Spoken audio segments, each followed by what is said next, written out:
Okay, there's nothing like a world's first. These images belong to my buddy Dan. He's actually an expert on camera sensors, and he does black and white conversions. He gave me permission to show you a couple images of his. These are just boring test shots. I guess this is his motorcycle.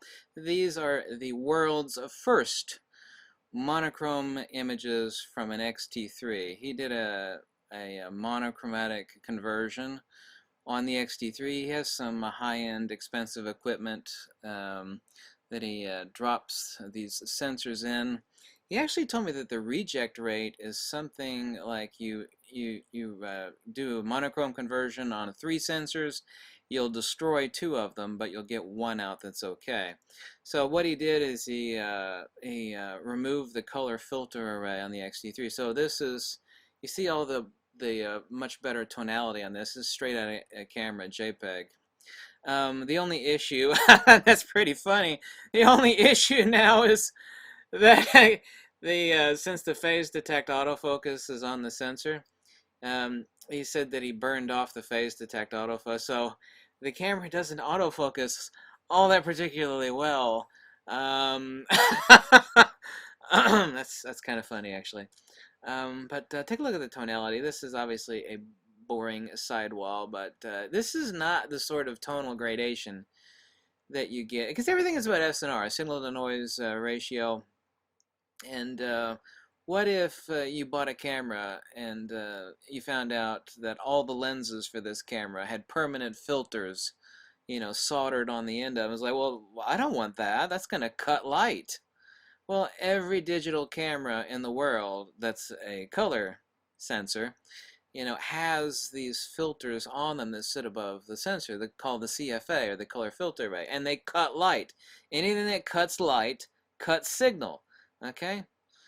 The only thing a digital camera sensor is an ultra fine solar panel that discriminates each different color and then interpolates it, and it you know, digitizes it, so it cuts light.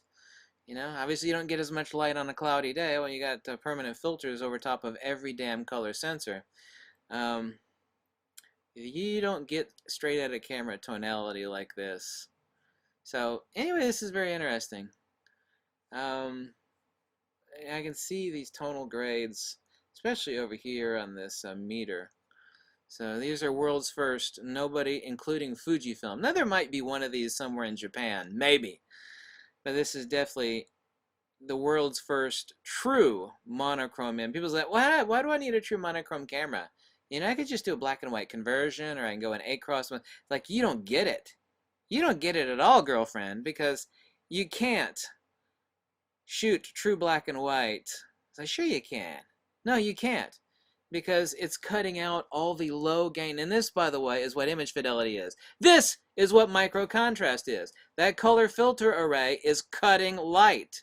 Yeah, but you know, I can still expose my images. Yeah, but you're still not getting it. What people don't get, like this, you know, all this stuff, this fluff down here on the ground, all this really intermediate tonality does not exist. You can't, you know, you can't mimic that with A-cross. You can't mimic that with any black and white simulation. That is why having a monochrome camera would be awesome. And of course Leica makes one, but it's 9,000 bucks. So to hell with that, Leica and their overpriced damn cameras. I wish Fujifilm would just like come out with an X-T3.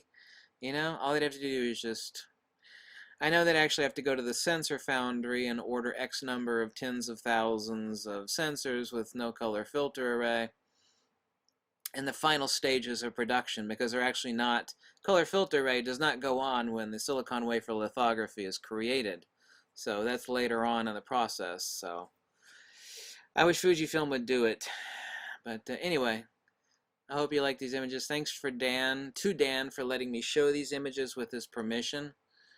Because, yep, there you go. The world's first true monochrome images from a converted X-T3.